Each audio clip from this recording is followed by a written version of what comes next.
أهلا بيكم. أنا كزملكاوي مبسوط جدا إن إحنا طلعنا، وده لأسباب كتير. بطولة ما فزناش بيها من 22 سنة.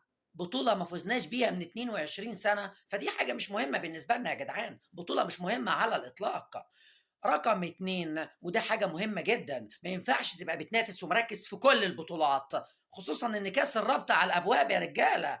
رقم تلاتة، كويس إن الوقعة جت هنا. تقول لي إزاي؟ هقول لك إزاي يا حبيبي. كده هنفوق وكده هنركز ان احنا نحافظ على المركز الخامس في بطولة الدوري اللي مش مؤهل لأي بطولة واللي ملوش أي لازمة. موسم صفر يا شباب. رقم أربعة، تغييرات جوزفالدو فيريرا متكلفة برضه يا جدعان. تغييرات متكلفة، نزلت قلبت الجيم علينا في 5 دقايق 2-0 للبلوزداد. مدرب عبقري يا جدعان، مدرب عبقري. خمسة، شوف لك تربة تلمك يا جوزفالدو يا فيريرا. ستة، ودي حاجة مهمة جدا، كل ما الدنيا تعتم في وشك، كل ما الدنيا تعتم في وشك وما يبقاش عندك امل في بكره، افتكر ان قلب دفاع نادي الزمالك هو محمد عبد الغني.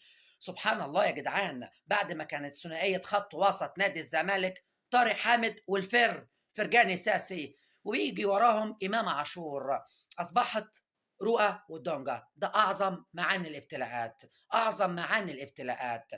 سكواد الزمالك الحالي من اسوا سكواد عدى على تاريخ النادي، أسوأ من سكواد غانم والصفتي.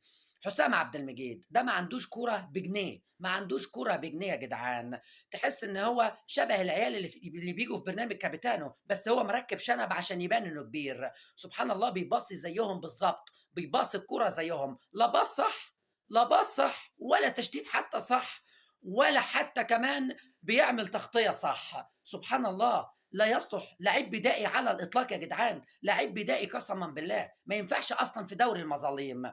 عموما يا جدعان، احب اقول لكم ان من الاخر عشان نلخص الحوار، لا صبحي ولا عواد، لا عبد المجيد ولا عبد الغني، لا رؤى ولا دونجا، ومعاهم كمان عبد الله جمعه، وحط عمر جابر، وحط السيسي، وحط شلبي، وحط نضاي، وحط سامسون، وحط حتى كمان ناصر منسي. اشكال عره، اشكال عره ما تقعدش في النادي دقيقه واحده يا جدعان، ما تقعدش في النادي دقيقه واحده كمان. وقبلهم الكفتاج العجوز الكبير، الكفتاج العجوز الكبير جوزفالدو فيريرا، اللي هيطلع بتصريح هو كمان وجوز العرايس اللي معاه، اللي هيطلع بتصريح بعد 5 دقايق من دلوقتي يقول لك صحيح ان احنا خرجنا من دوري الابطال، بس ما تنسوش ان احنا ابطال الدوري والكاس السنه اللي فاتت. يا اخي يا ريتك ما خدتهم. تحس ان الكره دي معموله عشان تلهي الناس عن ذكر الله. منكم لله.